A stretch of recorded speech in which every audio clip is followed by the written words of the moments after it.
Cuando mi hermano lo perdió todo, fui la única que lo ayudó. Después de que enderezó su camino, empezó a tratarme como si yo no fuera nadie. Para cuando la novia de mi hermano sonrió frente al pastel e insinuó que mi trabajo era básicamente hablarle a un closet para sacar para el súper, yo ya me había pasado la tarde pegando estrellas de papel en la pared para el proyecto del kinder de mi hija y grabando un conmutador telefónico falsamente alegre para el consultorio de un dentista que todavía me debía la mitad de la factura. Así que no estaba precisamente de humor para una noche de comedia familiar. Mi nombre es Nadine, y si me hubieras conocido en ese entonces, probablemente habrías pensado que tenía las cosas más o menos bajo control. Nada glamuroso, nada impresionante, pero controlado de esa manera muy estadounidense donde la renta está pagada. Tu coche arranca casi todas las mañanas. Tu hija lleva su almuerzo listo y solo lloras en lugares privados como estacionamientos y cuartos de lavado. Me ganaba la vida haciendo locución para anuncios locales, videos de capacitación, sistemas telefónicos, comerciales de radio, todos esos trabajitos de audio poco sexys en los que nadie piensa, hasta que la voz en la línea les dice que marquen uno para facturación. Trabajaba desde un cuarto diminuto en mi departamento con cuadros de espuma en la pared y una cobija colgada sobre un estante porque el tratamiento de sonido es caro y me gusta demasiado la electricidad como para dejar de pagarla. Mi hija tenía 5 años entonces, pura pierna flaquita y nada de paciencia, y la había adoptado de bebé después de tenerla en acogimiento casi un año. Esa decisión nunca fue algo tranquilo en mi familia. Mi mamá actuaba como si yo hubiera traído a casa un debate moral en lugar de a una niña. Mi papá nunca dijo directamente que no estaba de acuerdo, pero tenía todo un estilo de silencio que lograba decir muchísimo. Mi hermano menor, en cambio, la amó desde el principio. Se sentaba en el piso de mi cocina y dejaba que ella le pusiera pasadores de plástico en el pelo mientras me preguntaba sobre trabajos, novias e impuestos, y sobre cómo escribir un correo que sonara profesional sin sonar raro. Él era la única persona en mi familia que todavía lograba que me ablandara cuando ya estaba a mitad de camino de un resentimiento. Probablemente por eso seguí tragándome cosas que debía haber escupido. En casa de mis papás esa noche, la mesa estaba llena de los típicos platos de papel baratos, pollo recocido y una tensión disfrazada de charla ligera. Mi hermano había llevado a la mujer con la que estaba saliendo, la que conoció en un programa de negocios y de la que hablaba como si hubiera bajado del cielo, sosteniendo una agenda y un futuro. Ella estaba pulida de una forma que nos hacía ver al resto como si estuviéramos llenos de huellas digitales. Pelo liso, uñas impecables, voz nítida, ojos siempre escaneando la habitación como si estuviera calificando los muebles. Me preguntó por el trabajo y respondí como siempre lo hacía. Porque si trabajas por tu cuenta el tiempo suficiente, aprendes a hablar de tu chamba con la confianza de alguien que no está cansado de defenderla. Dije que tenía una lista constante de clientes, que trabajaba desde casa, que me gustaba la flexibilidad por mi hija. Y entonces ella soltó esa sonrisa fingida y dijo, lo suficientemente fuerte para que todos oyeran. Ese tipo de cosas están bien cuando solo eres tú, supongo, pero el trabajo inestable se vuelve riesgoso cuando gente de verdad depende de ti. Gente de verdad. Como si la niña que me decía mamá y dormía con un solo calcetín porque odiaba las sensaciones iguales fuera algún proyecto decorativo secundario. De hecho, me reí al principio porque a veces tu cerebro te protege asumiendo que seguramente nadie acaba de decir lo que dijo. Mi hermano bajó la mirada hacia su plato. Mi mamá soltó esa risita de anfitriona falsa y les dijo a todos que se calmaran porque nadie quiso decir nada malo. Mi papá dijo que las familias no deberían pelear por opiniones. Opiniones. Ajá. Sentí que el calor me subía por el cuello y por un segundo quise decir algo hiriente y certero, que es mi don espiritual. En lugar de eso, le di un trago a mi refresco sin gas y pregunté si alguien quería más pastel. Más tarde, después de haber subido a mi hija dormida a su silla del coche y de haberle mandado un mensaje a un cliente sobre un guión revisado, mi hermano me llamó llorando mal. Dijo que ella estaba bajo mucho estrés, que venía de una familia que juzgaba las carreras inestables, que sabía que lo que ella dijo estuvo fuera de lugar, que por favor no me desquitara con él porque me quería y odiaba estar atrapado en medio. Desearía decirte que le di un discurso sabio sobre límites. No lo hice. Me quedé parada junto a la bomba de gasolina con mis tenis de trabajo y le dije que no pasaba nada, aunque sí pasaba, porque era mi hermano menor y porque sonaba asustado de que el amor pudiera costarle algo. Ese era nuestro patrón familiar, resumido en una escena, la neta. Alguien decía algo feo. Alguien más lloraba.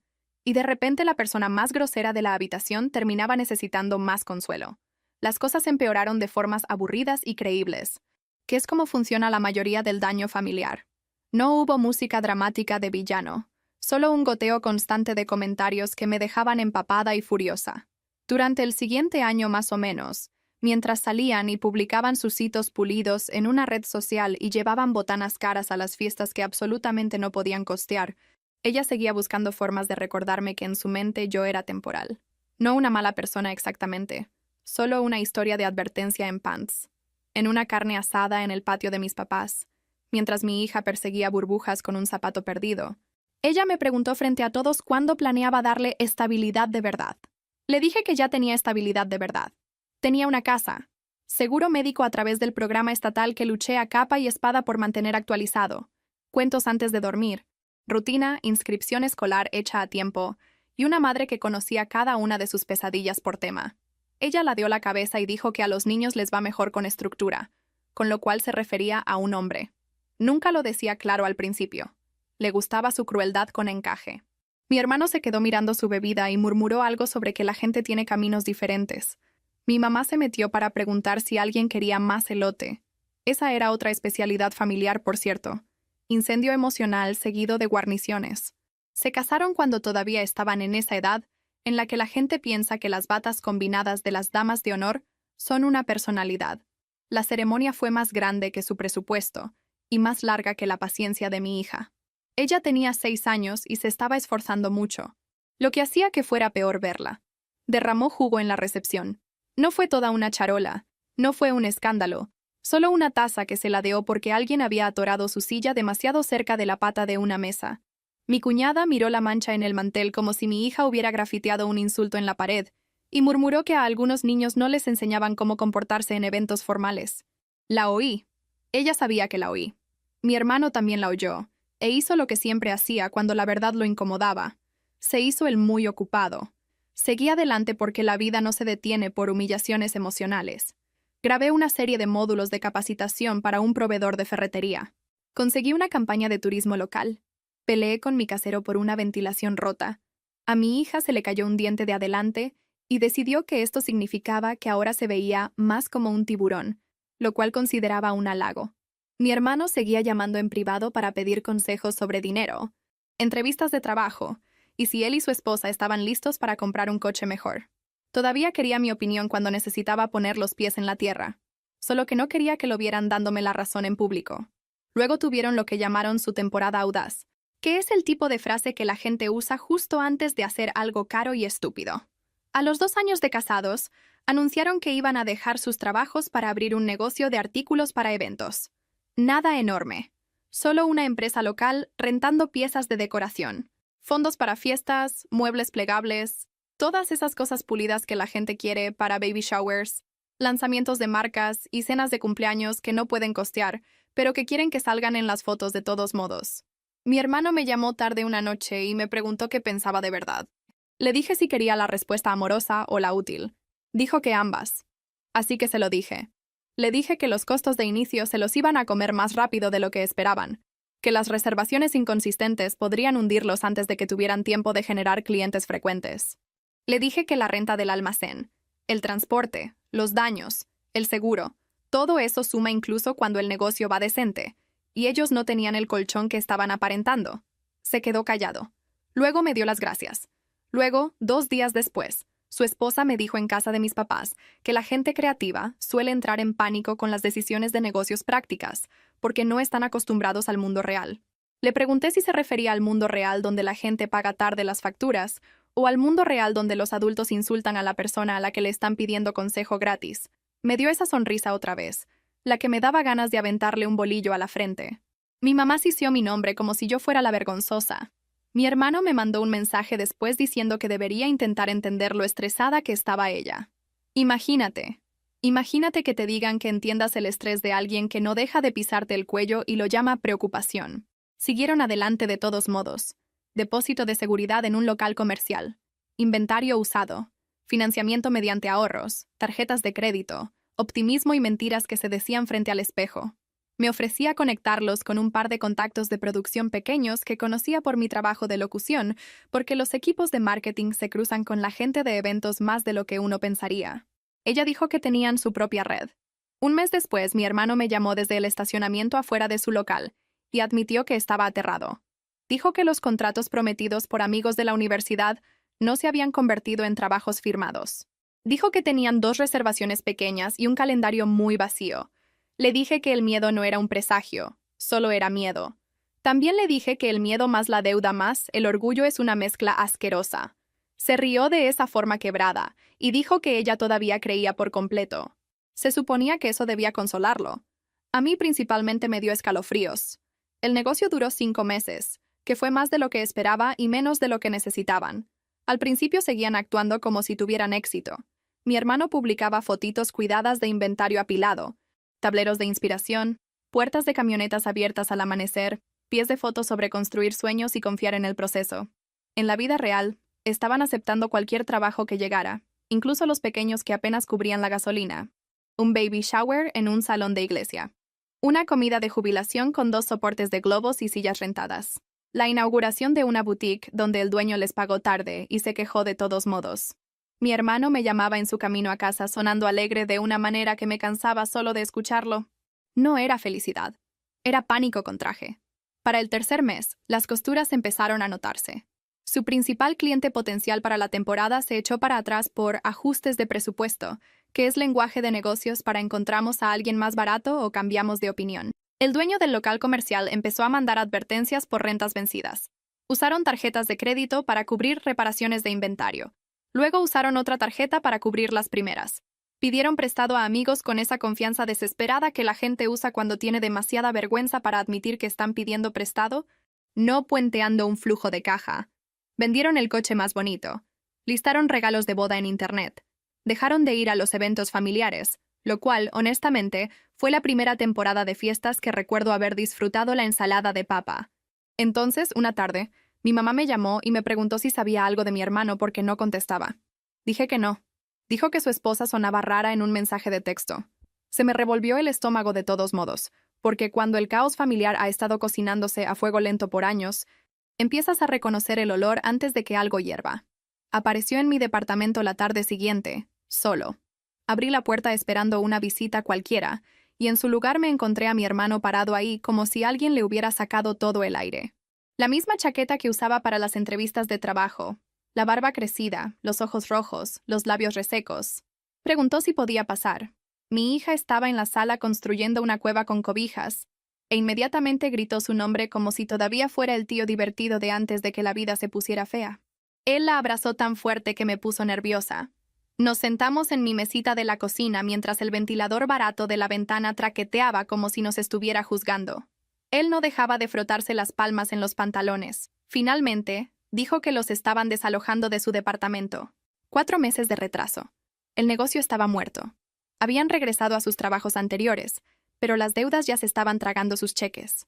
Dijo que sabía que yo tenía todas las razones para decir que no, y entonces preguntó si podían quedarse conmigo un ratito, hasta que se estabilizaran. De hecho, pregunté dónde estaba su esposa. Él miró al suelo y dijo que estaba en el coche porque tenía demasiada vergüenza para entrar primero. Eso casi me hace reír. Y no me refiero a que fuera gracioso. Me refiero a que ahí estaba otra vez.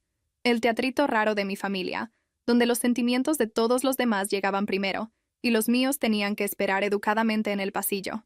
Dije que si ella quería ayuda, podía subir y usar su propia voz. Así que lo hizo, eventualmente. Entró con rastros de rímel en la cara y sin rastro de la mujer pulida que solía criticar mi vida como si estuviera calificando una tarea. Se disculpó. No de forma elegante.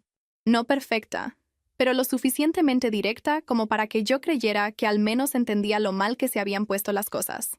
Dijo que había sido arrogante. Dijo que había dicho cosas crueles. Dijo que nunca pensó que terminarían pidiéndome ayuda. Mi hermano lloró otra vez. Mi hija, que por supuesto sentía el drama adulto como el clima, trajo un animal de peluche y se lo ofreció a mi cuñada como si el dolor pudiera resolverse con un conejo de felpa. Desearía decirte que los hice sudar. No lo hice.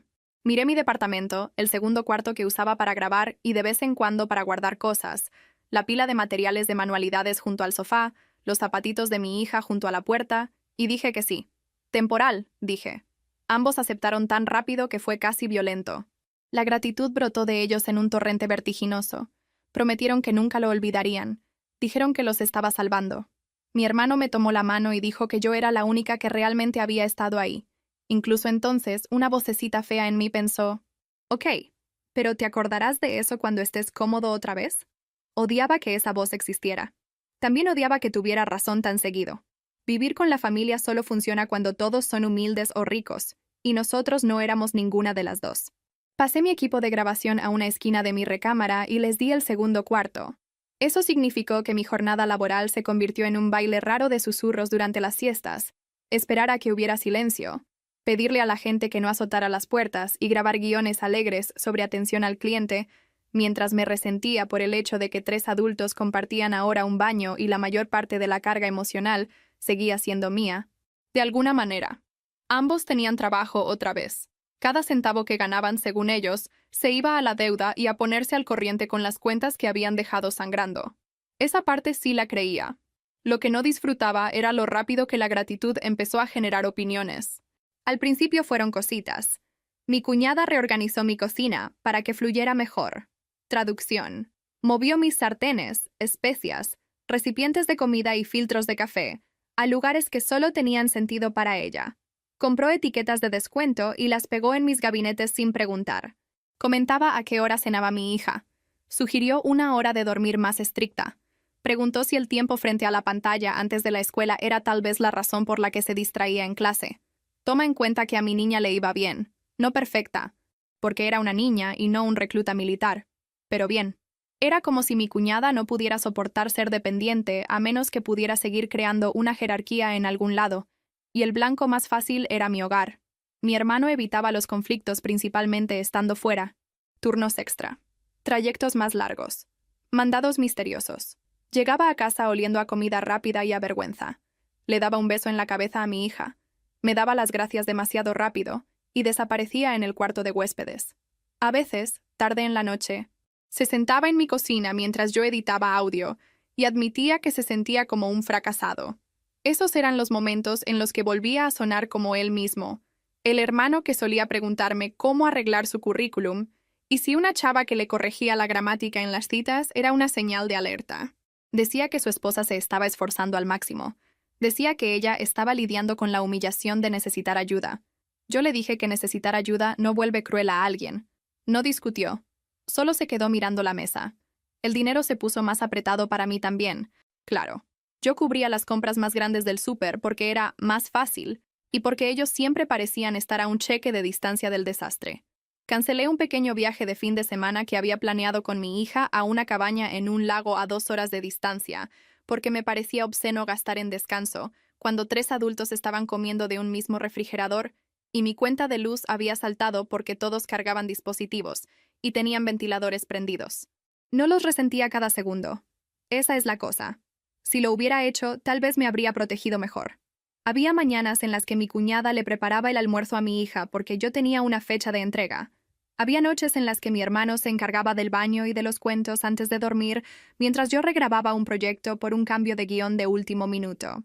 Teníamos momentos de casi familia que me confundían. Noches de películas en el sofá, comida para llevar compartida, bromas sobre la ruptura dramática del vecino. Esos son momentos peligrosos, la neta.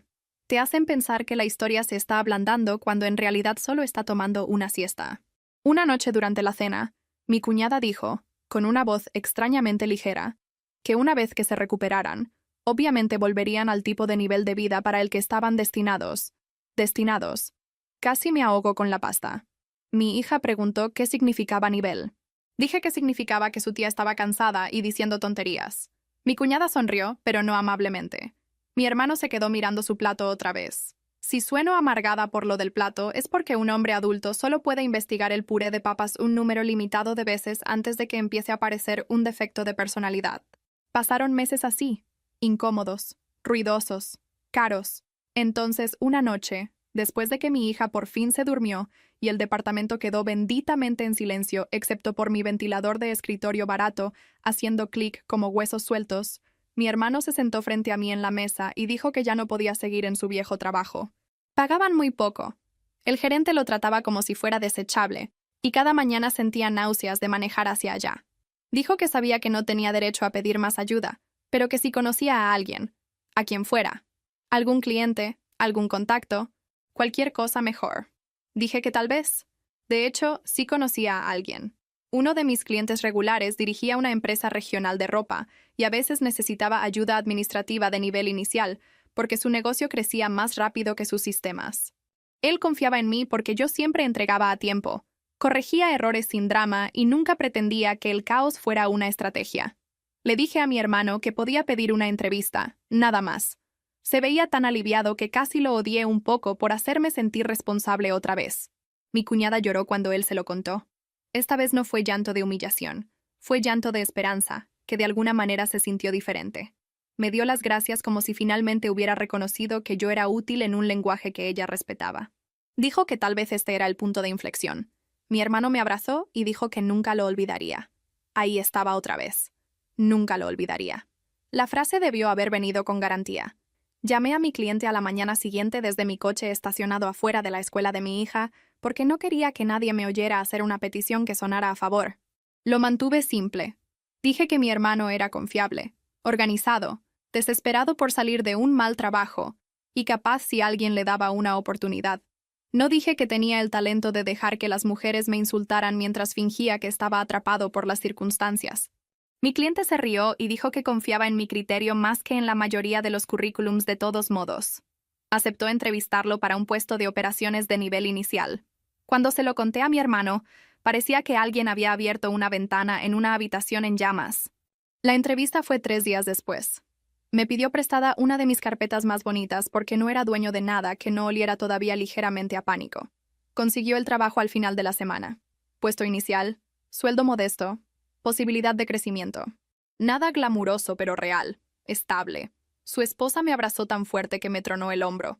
Dijo que les había cambiado la vida. Mi hermano no dejaba de dar las gracias con esa voz quebrada y aturdida que me hizo sentir bien de una forma en la que no confío del todo en mí misma. Ser necesitada puede convertirse en su propia adicción. Le fue bien ahí. Mejor de lo que esperaba, la neta. Aprendió rápido, llegaba temprano, y realmente parecía hambriento de una forma útil, en lugar del ajetreo actoral que había hecho durante el desastre del negocio.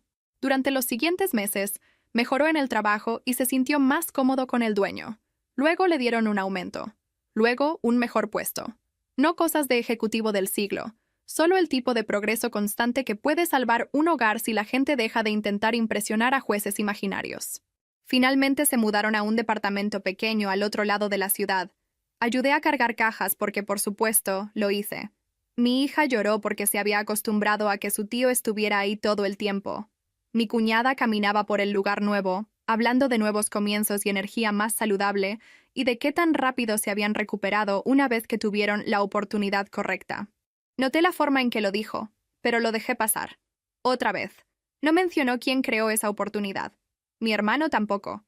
Al principio me dije que la gratitud no siempre necesita un discurso. A veces la gente te da las gracias mejorando su vida. Pero luego las conversaciones familiares empezaron a sonar raras. En una comida con mis papás un domingo, mi hermano habló sobre cuánto se había esforzado para reconstruirse después del fracaso del negocio. Cierto. Habló de largas horas, disciplina, tragarse su orgullo, aprovechar al máximo una segunda oportunidad. También cierto. Nunca mencionó ni una vez cómo consiguió esa segunda oportunidad en primer lugar. Mi mamá asintió como si él se hubiera sacado de una inundación con los dientes. Mi papá dijo que la adversidad forja el carácter. Esperé la frase que faltaba. Nunca llegó. Después le pregunté a mi hermano, en privado, por qué no había mencionado la recomendación. Se apenó de inmediato. Dijo que odiaba volver a esa etapa. Dijo que no quería que cada conversación sobre su nuevo trabajo incluyera un recordatorio de que había necesitado ayuda. Le dije que reconocer la realidad no es humillación a menos que te sigas mintiendo a ti mismo. Me pidió que no lo hiciera raro. Le dije que ya era raro. Me dio un beso en la mejilla como si yo estuviera siendo dramática, y se fue antes de que pudiera decidir si estar furiosa o simplemente cansada. Pasó el tiempo. Más ascensos. Mejor ropa. Un corte de pelo más caro. Una postura diferente. Podías ver cómo su autoimagen regresaba por pedazos. Y junto con eso, la vieja personalidad de mi cuñada regresó campante como si acabara de estar de vacaciones. Los pequeños comentarios volvieron primero. Luego el distanciamiento. Luego el reescribir la historia. Me enteré por una prima que ella había empezado a decirle a la gente que vivir conmigo había sido complicado. Que es una palabrita astuta, ¿no? Puede esconder casi cualquier cosa. Complicado, según ella. Significaba que me gustaba recordarles que estaban en mi espacio. Yo pidiéndoles que limpiaran el baño se convirtió en mí controlando la casa. Yo trabajando en horas de silencio se convirtió en mí tratándolos como niños. Yo cubriendo el súper y los servicios se convirtió en mí usando el dinero para sentirme superior. De hecho, me senté en mi coche en el estacionamiento de una farmacia y me reí cuando lo escuché por primera vez, porque pensé que seguramente nadie creería algo tan estúpido. Luego mi mamá me llamó esa misma semana y dijo que tal vez debería dejar de mencionar todo lo que hice por ellos, porque los hacía sentir incómodos. Le dije que nombrara una sola vez que yo lo hubiera mencionado. No pudo. Solo dijo que la paz importa más que tener la razón. Esa frase explica la mitad de mi vida. Mi cuñada se deslizó de vuelta a su antiguo ser con una velocidad casi admirable. En la cena de cumpleaños de un primo, la oí al otro lado del cuarto diciéndole a una de mis tías que tenían que salirse de mi casa rápido porque el ambiente no era saludable. Dijo que yo era intensa. Dijo que llevaba la cuenta de todo. Dijo que me gustaba que dependieran de mí porque me permitía jugar a ser la salvadora. Lo más loco era que decía todo esto mientras sostenía una rebanada de pastel que yo había ayudado a pagar porque fui yo quien mandó dinero cuando a ese primo lo despidieron 2 meses antes. La memoria familiar es tan selectiva que debería ser ilegal. Cuando confronté a mi hermano por mensaje, me llamó en lugar de contestar, cosa que solo hacía cuando sabía que las palabras escritas podrían exponerlo después. Dijo que su esposa solo se estaba desahogando. Le dije que desahogarse no es mentir. Dijo que tal vez yo los había hecho sentir en deuda a veces. Casi me salgo de la carretera. En deuda. Habían estado en deuda. Eso no era un problema de sentimientos. Eso era simplemente matemáticas con emociones pegadas. Se irritó y dijo que yo estaba estancada en el pasado. Le dije que el pasado parecía muy vivo para alguien que lo estaba usando para quemarme. Terminó la llamada con ese tono herido que usaba cuando quería sentirse atacado en lugar de responsable. Para entonces, ya había pasado más de un año desde que se mudaron, y mi hermano había acumulado suficientes aumentos y cheques estables como para empezar a sonar como si la estabilidad siempre le hubiera pertenecido. Por esas fechas empezaron a hablar de comprar una casa. Una casita modesta en un suburbio con árboles viejos y pagos manejables, nada enorme. En papel, me alegraba por ellos. Sinceramente. O tan sinceramente como puede estarlo una persona mientras resiente el hecho de que la escalera por la que subieron seguía siendo pintada para que pareciera construida por ellos mismos. Mi hija estaba emocionada porque asumía que una casa significaba pijamadas de fin de semana y carnes asadas en el patio, y su tío empujándola en un columpio. La dejé imaginarlo porque yo todavía no había aceptado del todo lo que estaba pasando. Alguna parte estúpida de mí pensaba que la sangre se impondría, que la gratitud podría aparecer tarde, un poco arrugada pero presente. Entonces mi mamá llamó una tarde preguntando qué regalo planeaba llevar a su fiesta de inauguración. Dije que cuál fiesta. El silencio en la línea fue tan agudo que pude oírla darse cuenta de que había dicho la parte secreta demasiado pronto. Tartamudeó algo sobre que tal vez la invitación no me había llegado todavía. Yo ya lo sabía. Todo mi cuerpo lo supo antes de que mi mente lo procesara. Pregunté cuándo era. Dijo que el sábado, a 3 días. Le di las gracias con esa voz muy calmada que significa peligro y colgué. Llamé a mi hermano inmediatamente. Contestó al cuarto tono sonando molesto, como si yo hubiera interrumpido una mentira perfectamente agradable. Le pregunté si había alguna razón por la que no me habían invitado a la fiesta. Dijo, sin rodeos, que su esposa no quería tensión en su nuevo hogar. Dije tensión. ¿Te refieres a mí? Dijo que había resentimiento de ambos lados y que querían un nuevo comienzo pacífico. Sinceramente, me reí tan fuerte que me asusté a mí misma. ¿Nuevo comienzo para quién? Ciertamente no para la persona en cuyo sofá habían llorado. Le pregunté si le había dicho a la gente que yo no estaba invitada. Dijo que no era asunto de nadie. Le dije que definitivamente es asunto mío si la gente piensa que yo elegí no ir. Se puso frío entonces. Dijo que estaba cansado de que yo actuara como si me debieran algo para siempre. Ahí estaba. La frase debajo de todas las demás. No que estuvieran agradecidos y avergonzados. No que me valoraran pero quisieran distancia. No. Estaban enojados porque la ayuda venía con memoria. Mi hija escuchó lo suficiente de la llamada para entender que no estábamos incluidas. Se sentó en el brazo del sofá después y preguntó por qué su tío no nos quería en su casa nueva. Le dije que los adultos se ponen raros cuando tienen vergüenza. Preguntó si ella había hecho algo malo en la boda hace mucho tiempo. Eso casi acaba conmigo. Le dije que absolutamente no. Le dije que a veces la gente decide culpar a quien sea que los vio sufrir, porque se siente más fácil que sentirse visto. Asintió como si entendiera, pero era pequeña. Así que en realidad solo entendía que la gente a la que quería estaba actuando extraño. Durante 2 días seguidos reboté entre la rabia y la humillación. Limpié de más. Revisé la misma cadena de correos 4 veces. Ensayé discursos en la regadera. Me dije que lo dejara pasar porque aparecer sin invitación es exactamente el tipo de cosa que la gente usa después para llamarte inestable. Luego me enteré por una tía que mi cuñada le había estado diciendo a la gente que compraron la casa sin depender de nadie y que se habían reconstruido mediante pura disciplina y fe. Pura disciplina y fe. Me senté en la orilla de mi cama con mi laptop abierta y me quedé mirando los correos de recomendación que todavía tenía de mi cliente. No porque guarde material para chantaje, aclaro. Simplemente trabajo por mi cuenta y soy desorganizada de las formas normales, así que los hilos viejos se amontonan para siempre. Debí haberlos borrado. O tal vez no. Depende de a quién le preguntes. Llegó el sábado y pasé la mañana tratando de ser el tipo de mujer que se eleva por encima de las cosas. Doblé la ropa. Llevé a mi hija a una tienda de descuentos por cartulinas y pegamento en barra. Respondí a una solicitud de revisión de un cliente. Incluso me dije, en voz alta, en mi propia cocina, que no todas las traiciones necesitan audiencia. Entonces mi tía me mandó una foto de la fiesta, mis papás sonriendo en la sala nueva, mi hermano sosteniendo una charola de bebidas, mi cuñada con un suéter crema que decía sin esfuerzo, pero que definitivamente tomó esfuerzo. Pie de foto. Muy orgullosa de estos dos por hacerlo todo por su cuenta. Ahí fue cuando perdí todo interés en la dignidad. No llevé a mi hija. La llevé primero al departamento de una amiga y le dije que volvería pronto. Imprimí el hilo de correos de mi cliente porque aparentemente contengo multitudes, una de ellas mezquina y basada en artículos de oficina. Luego manejé a su casa nueva con las manos temblando tanto que casi me pasó la vuelta. El lugar estaba lindo. Pintura fresca, un parchecito de jardín, sillas plegables atrás, música sonando bajito en una bocina. Me paré en el porche escuchando risas adentro y tuve un último pensamiento sensato que fue: vete, súbete al coche, vete a casa. Come cereal frente al fregadero y deja que esta gente sea nefasta sin tu participación.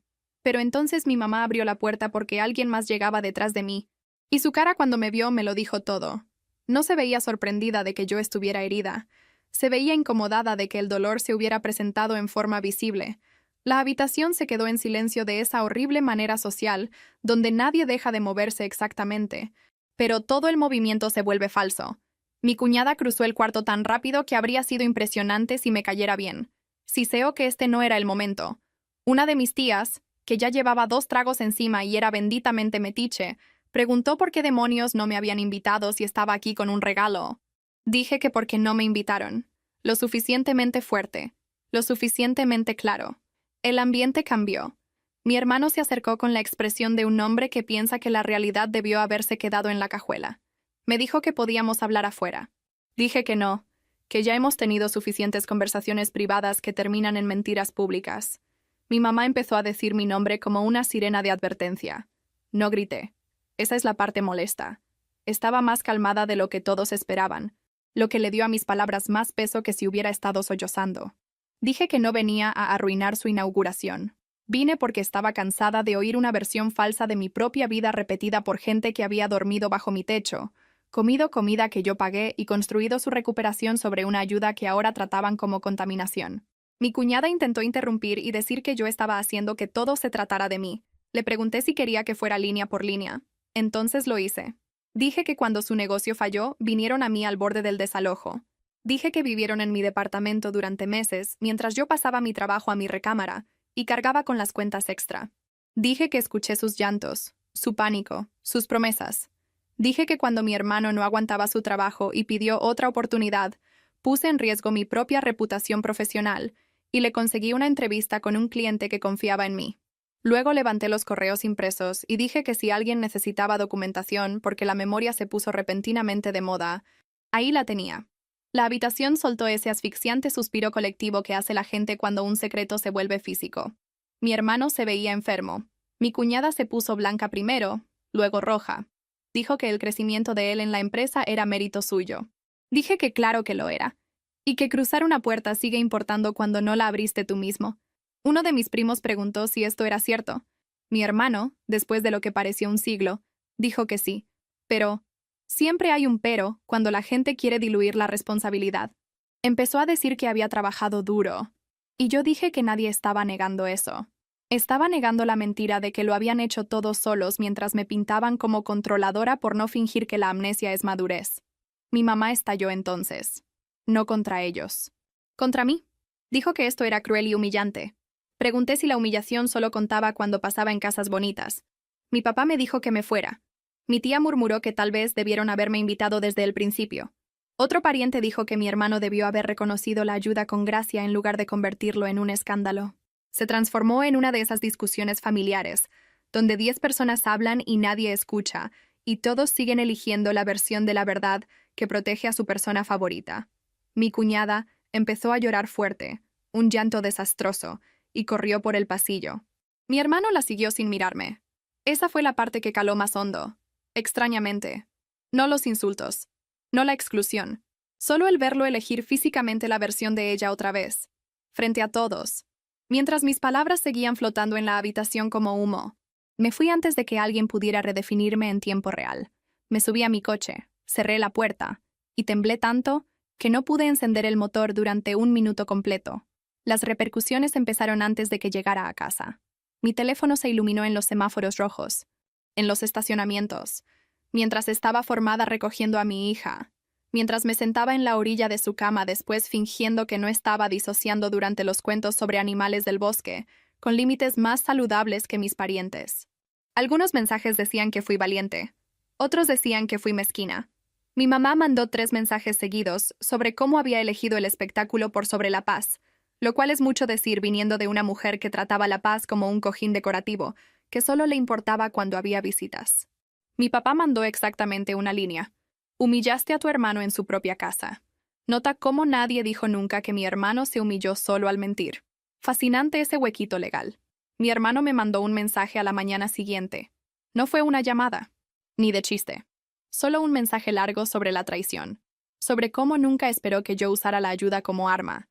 Cómo había humillado a su esposa frente a la familia. Cómo necesitaba distancia por el futuro previsible. Distancia por el futuro previsible. Es pura tontería de lenguaje de terapia, cuando lo que quieres decir es: estoy enojado porque no te quedaste callada. Dijo que me quería, pero que no podía tenerme en su vida mientras yo estuviera comprometida a castigarlo. Castigarlo. Leí ese mensaje sentada en mi cocina con la camisa de ayer mientras mi café se enfriaba y sentí esta división rara dentro de mí. Una parte quería defender cada detalle. La otra estaba tan cansada que lo único que podía pensar era: wow, realmente se construyó todo un universo alterno y se mudó a vivir en él. Escribí 12 respuestas en mi cabeza y no mandé ninguna, lo cual, para mí, cuenta como santidad. El chat grupal de la familia se puso raro de inmediato. Mi prima intentaba publicar cosas neutrales como recetas y fotos escolares. Mi mamá les respondía a todos menos a mí. Mi tía, que Dios bendiga su corazón chismoso, me dijo en privado que la mitad de la familia pensaba que yo tenía todo el derecho de exponerlos, y la otra mitad pensaba que yo había arruinado un hito especial por envidia. ¿Envidia de qué exactamente? Todavía no lo tengo claro. ¿De su hipoteca? ¿De su corona de memoria selectiva? Mi hija preguntó por qué sus abuelos no respondían al dibujo de agradecimiento que les había mandado la semana anterior. Le dije que los adultos pueden actuar de forma infantil cuando se sienten culpables. Dijo que eso sonaba al revés. Le dije que sí. Así es. Unas semanas después fue el cumpleaños de mi hija. Invité a todos de todos modos porque una parte terca de mí todavía creía que los adultos deberían tener que elegir activamente ser crueles, no simplemente dejarse llevar por la corriente. Nadie vino. Ni mis papás, ni mi hermano, ni su esposa, ni siquiera una excusa a medias. Mi hija usó una tiara de papel de la tienda de fiestas e intentó fingir que no estaba revisando la puerta cada vez que alguien pasaba por el pasillo. Esa imagen se quedará en mi cuerpo para siempre. Creo. Ella tratando de sonreír a través del maquillaje de fantasía mientras esperaba a gente que ya había decidido que ella era un daño colateral. Vinieron amigos. Vinieron 2 de mis vecinos. Una mamá de la escuela trajo a su hijo y juguitos extra. Mi cliente regular, el que había contratado a mi hermano, pasó con una bolsa de regalo para mi hija porque andaba cerca y porque es, molestamente, uno de los hombres más decentes que he conocido. Nos quedamos junto a la barra de la cocina mientras los niños perseguían globos por la sala, y me preguntó cómo estaba mi hermano porque las cosas se habían sentido raras en el trabajo últimamente. No entró en detalles, pero pude notar por su tono que lo que sea que estaba pasando no le estaba gustando nada. No le solté todo el drama familiar. Solo dije que las cosas estaban tensas. Me miró por un segundo con esa mirada cuidadosa de dueño de negocio y luego dijo, muy bajito, que si mi hermano esperaba otro rescate, no vendría de la empresa. Se había ganado el trabajo originalmente por mí. Sí, pero lo había mantenido por su propio esfuerzo hasta hace poco. Últimamente, sin embargo, estaba navegando por inercia, resentido, y actuando con arrogancia cuando lo corregían. Dije que entendía. Y sí, más de lo que quería. Lo triste es que todavía me sentí mal al escucharlo.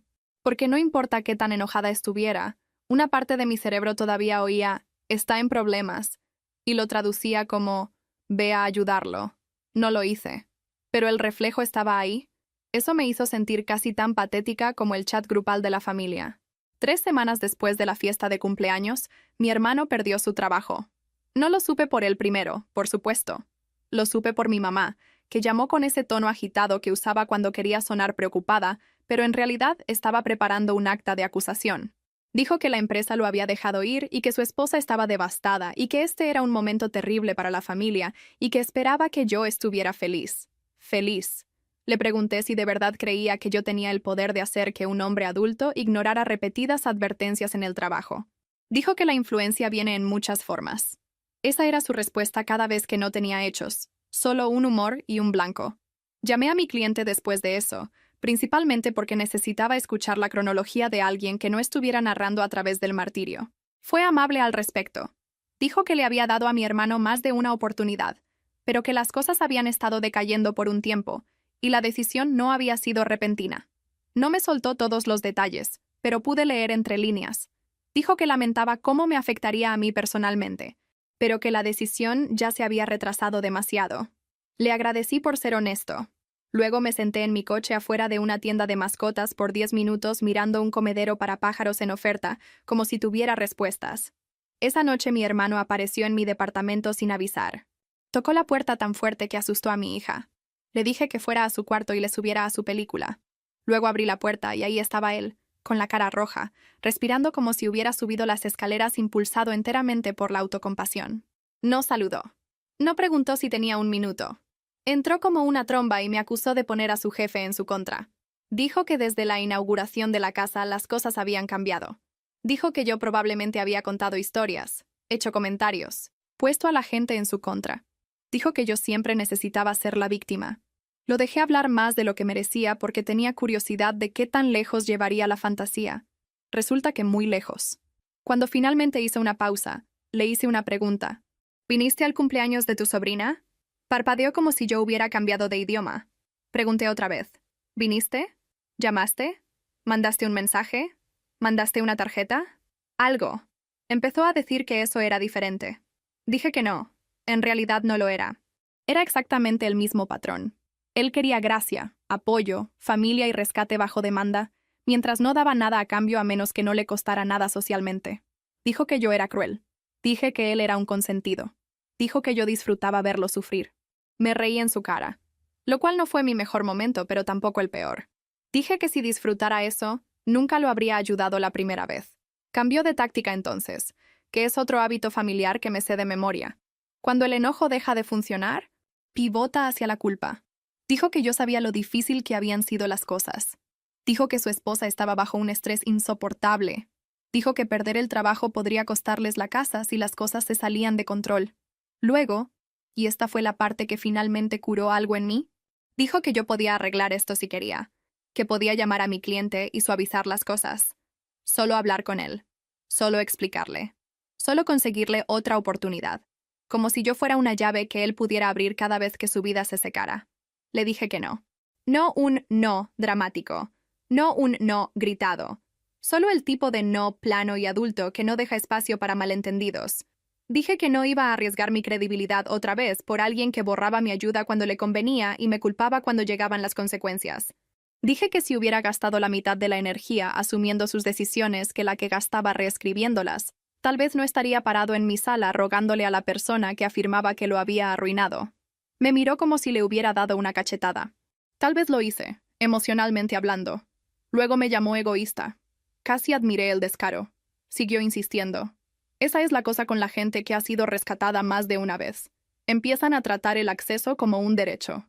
Mi hermano dijo que se suponía que la familia debía estar presente incluso cuando las cosas se ponían feas. Dije que la familia también se suponía que debía decir la verdad cuando importaba.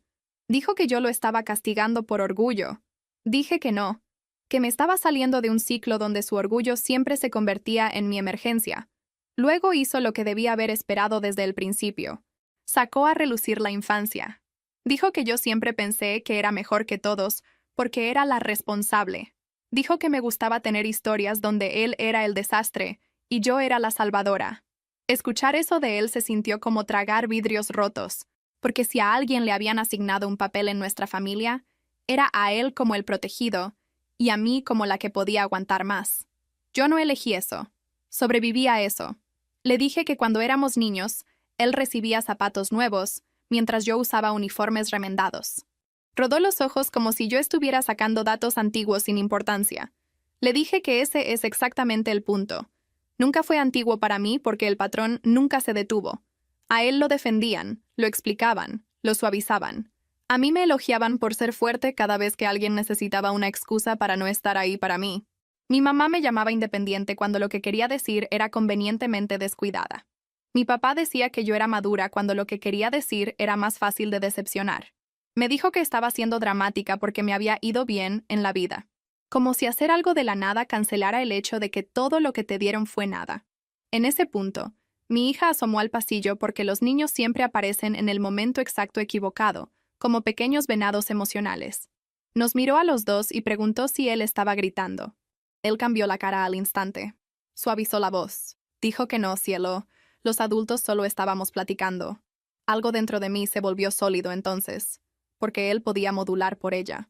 Podía elegir la ternura cuando quería, solo que no la había elegido para mí en años. Le dije que era hora de irse. Dijo que no hasta que yo aceptara llamar a su ex jefe. Caminé hacia la puerta y la abrí. Se quedó ahí parado un segundo, respirando fuerte, esperando que yo cediera como siempre solía hacerlo después de las lágrimas o la historia o la culpa. No lo hice. Finalmente se fue, murmurando que me arrepentiría de darle la espalda. Cerré la puerta con llave tan rápido que casi rompo la cadena. Mi mamá llamó 20 minutos después, lo que me dijo que él se había ido directo abajo y había empezado a narrar su versión. Dijo que mi hermano estaba en crisis, y que fueran cuales fueran nuestros problemas, ¿no podía yo ser la persona más madura? Esa frase. La persona más madura siempre es la que se espera que se asfixie en silencio con las decisiones de los demás. Le dije que ser la persona más madura ya me había costado dinero, tiempo, sueño, respeto, y ahora la paz de mi hija. Dijo que no se debería alejar a los niños de la familia por desacuerdos de adultos. Le dije que entonces tal vez los adultos no deberían usar a los niños como armas desapareciendo cuando están enojados con alguien más. Mi papá se puso al teléfono después de eso y dijo que ya era suficiente, que me había vuelto amargada y rencorosa. Dije que no, que me había vuelto observadora. Me dijo que la sangre pesa. Le dije que entonces ¿por qué no pesó cuando yo era la que estaba siendo humillada durante años? No tuvo respuesta excepto el enojo. Mi mamá empezó a llorar de fondo. Un llanto real, o tal vez estratégico. Difícil saber con ella. De repente me sentí milenaria, cansada hasta los huesos, como si pudiera ver los próximos 10 años si me quedaba disponible. Otra crisis, otra petición de rescate, otra mentira, otro sermón sobre la gracia. Así que dije algo que nunca les había dicho a mis papás antes. Dije que si su versión de familia requería que yo aceptara la falta de respeto indefinidamente, entonces podían quedarse con esa versión sin mí. Y luego colgué. Me temblaron las manos durante 1 hora después, pero el departamento se sentía extrañamente despejado, como si alguien hubiera abierto una ventana después de años de comida quemada y humo viejo. La semana siguiente fue pura logística, y un latigazo emocional tras otro. Bloqueé a mi hermano primero. No por rabia exactamente, aunque la rabia estaba presente y bien puesta. Lo bloqueé porque sé cómo discute, da vueltas, replantea las cosas, manda párrafos a medianoche que convierten tu certeza en tarea pendiente. Bloqueé a mi mamá 2 días después de que dejó un mensaje de voz diciendo que perdonaría mi arrebato si llamaba a mi hermano y le pedía perdón por escalar las cosas en la inauguración de la casa. Perdonaría mi arrebato, como si todos hubiéramos tenido un desacuerdo ruidoso en un almuerzo y no años de distorsión con una guarnición de desprecio. Dejé a mi papá desbloqueado un día más por alguna superstición de hija que me quedaba, y luego mandó un mensaje sobre cómo la amargura envenena el hogar de una mujer. Bloqueado. Algunos parientes siguieron buscándome en privado. Mi tía dijo que entendía por qué había explotado, aunque desearía que no hubiera pasado en una fiesta. Mi prima dijo que todos sabían que mi cuñada era una pesada, pero que la gente la toleraba porque confrontarla era agotador. Esa frase realmente me ayudó. No porque excusara nada, sino porque confirmó lo que ya sospechaba. No me había imaginado el patrón. Solo había sido yo la que se esperaba que absorbiera el costo de ponerle nombre. Mi hija notó el silencio casi de inmediato. Los niños rastrean la ausencia como la presión atmosférica. Preguntó por qué el abuelo no había llamado después de que se le cayó su segundo diente. Preguntó si a su tío todavía le gustaba el dibujo que le hizo de nuestra familia en el parque, el de las cejas verdes porque se le resbaló el plumón. Le dije que a veces los adultos toman malas decisiones cuando sienten vergüenza, y les puede tomar mucho tiempo mejorar. Preguntó si eso significaba que estábamos enojados para siempre. Dije que no sabía si para siempre. Solo sabía que no iba a seguir abriendo la puerta a gente que entraba y se limpiaba los pies en nosotras. El trabajo se puso más pesado, lo cual ayudó. Estar ocupada no es sanar, pero al menos puede evitar que vuelvas a leer hilos de mensajes viejos a la 1 de la mañana. Conseguí una campaña para una cadena de clínicas de urgencias, un lote de módulos de capacitación para una empresa de techos y un comercial de radio navideño tan agresivamente alegre que me daban ganas de masticar la pared. El dinero no era una locura, pero era constante. Volví a acomodar el segundo cuarto como un estudio bien hecho y dejé que mi hija ayudara a elegir un tapete nuevo para el piso. Eligió uno con soles pequeñitos. Dijo que el cuarto se veía más feliz ahora. No le dije que se sentía más feliz porque ya no olía ligeramente a las crisis de los demás. Lo más raro era cómo el duelo se colaba de lado. No el duelo por la versión de mi hermano que existía ahora. Ese hombre se sentía como un extraño en mi pasillo. Sentía el duelo por el de antes. El que se sentaba en la barra de mi cocina comiendo cereal de la caja y preguntando si un mensaje de ruptura sonaba demasiado formal. El que le compraba dinosaurios de juguete a mi hija en las gasolineras porque no podía resistirse a su carita de emoción. Perder a alguien que técnicamente sigue vivo es así de molesto. No hay una cena de consuelo para eso. La gente simplemente espera que sigas adelante porque nadie murió. Y mientras tanto, algo murió absolutamente. Un mes después de la pérdida del trabajo, supe por mi tía que mi hermano y su esposa ya estaban atrasados con su hipoteca e intentaban culpar al despido de la interferencia familiar. Me reí hasta que me enojé, y luego me quedé callada, porque incluso a la distancia me seguían usando como aislante. Si pasaban cosas malas, yo era la villana. Si pasaban cosas buenas, yo era borrada. Un arreglo conveniente. Una relación terrible. Así que dejé de rastrearlos. No al instante. No heroicamente. Más bien como una idiota en recuperación. Sentía ganas de revisar. Sentía ese cosquilleo. Luego me acordaba de mi hija revisando la puerta principal el día de su cumpleaños, y el impulso moría solo. Las fiestas fueron difíciles de formas tontas. No difíciles de escena de película. Nada de sollozar en la nieve ni toques dramáticos a la puerta. Solo pequeñas ausencias apiladas unas sobre otras, hasta que pesaron. Compré regalos para menos gente. Mi hija hizo menos preguntas esperanzadas. El chat grupal de la familia, que técnicamente todavía podía ver en mi tableta porque no había cerrado sesión ahí, se llenó de fotos en las que yo no estaba. Mis papás en casa de mi hermano. Mi mamá sosteniendo un refractario de pie como si ella personalmente hubiera inventado el perdón. El pie de foto de alguien diciendo que la familia lo es todo. Me quedé mirando esa foto lo suficiente para que me diera dolor de cabeza. Casi respondo. Dios, casi respondo. Algo afilado, satisfactorio e imposible de retirar. En lugar de eso, cerré la sesión y le di mi tableta a mi hija para que viera una caricatura mientras yo envolvía regalos en la cocina y decía groserías entre dientes mientras cortaba cinta adhesiva. Un progreso, la neta. La mañana de Navidad en nuestro departamento terminó siendo más pequeña y mejor de lo que esperaba. Hot cakes de caja, pijamas disparejas, mi hija gritando sobre una casita de muñecas de segunda mano como si nos hubiéramos ganado la lotería. Había duelo en ello, sí. También había alivio. Nadie juzgando el papel de regalo. Nadie corrigiendo mi forma de criar. Nadie haciendo que mi casa se sintiera como una sala de espera para recibir aprobación. Me daba cuenta de lo tranquila que me sentía, y cada vez que lo notaba, me enojaba de nuevo que el caos se hubiera normalizado tanto como para que la calma me sorprendiera. Una semana después me encontré a mi mamá afuera de una farmacia. Se veía más vieja. No lo digo de forma poética. Literalmente se veía más vieja, más cansada alrededor de la boca. Se congeló cuando me vio. Luego intentó sonreír con el cuidado de alguien que se acerca a un animal asustadizo. Nos quedamos ahí junto a las puertas automáticas con los carritos traqueteando a nuestro lado y gente cargando pastillas para la tos y papel de baño, como si la vida no se estuviera partiendo en silencio en público. Me preguntó cómo estaba mi hija. Dije que estaba bien. Preguntó cómo iba el trabajo. Dije que ocupada. Luego suspiró y dijo que las familias no deberían quedarse rotas por orgullo. Le pregunté que por el orgullo de quién. No respondió directamente. En lugar de eso, dijo que mi hermano estaba batallando, que mi cuñada estaba estresada y que mi papá odiaba la distancia. Dije que mi hija también la odió, especialmente en su cumpleaños, pero que nadie parecía muy preocupado entonces. Mi mamá se estremeció, lo que al menos me dijo que el punto llegó a algún lado. Dijo que yo tenía que entender lo difícil que era para mi hermano sentirse juzgado. De hecho, me reí, lo cual tal vez fue grosero frente al pasillo de las vitaminas. Pero por favor. Dije que él no era alérgico al juicio. Era alérgico a ser el que lo recibía. Luego lloró. Lágrimas de verdad esta vez, creo. Dijo que me extrañaba. Y ahí estaba la parte que casi me atrapa, porque yo también extrañaba tener una madre. No la que tenía en realidad, tal vez, sino la versión imaginaria y mejorada en mi cabeza. La que me habría protegido cuando la gente me hablaba con desprecio. La que habría estado ahí para mi niña porque los niños no son fichas de cambio. Me quedé ahí queriendo consolarla y queriendo gritar, que es un sentimiento muy de hija.